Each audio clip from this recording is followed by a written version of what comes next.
তো hey guys, তো তোমাকে গুড মর্নিং। তো সব কি অবস্থা? বাঁকুড়াবাসী, ইন্ডিয়াবাসী, রাশিয়াবাসী, সব কি অবস্থা তোমাদের? ভাই আজকে ভোরবেলায় উঠে খেলতে আসে, দেখো আগুন তাপছি, ওরা খেলছে, খেলুক গাইস, আমি এখন আগুন তাপবো। ঠান্ডায় কামব্যাক থামবে? যা ঠান্ডা গাইস, কামব্যাক বুঝে করুক গা। 2026 পড়ে গেছে, চাচার কথায় দুনিয়া খতম আছে, কামব্যাক করে লাভ নাই। আগুন তাপো, শুধু এটার অপেক্ষা, দুনিয়াটা কখন খতম হবে গাইস। 26 তো পড়ে গেল, চাচার কথাটা সত্যি হচ্ছে নাকি দেখি। কামব্যাক করে লাভ নাই।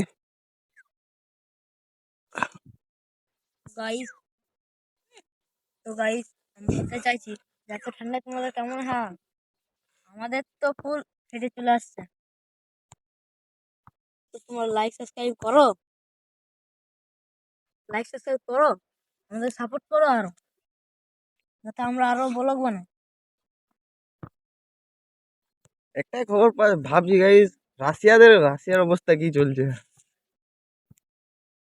রাশিয়া, বুঝতো? আর দেখো গাইস, ফাটে গেছে ফুল, আর কামব্যাক আর ছুটে। খড় দে তো, নানি খড়টা দিবে, কে খড় দে। তো গাইস টাটা, আজকের জন্য এটুকুই। কালকে দেখা হবে, দুনিয়া খতম হবে, তারপর সেদিনও ব্লগ হবে।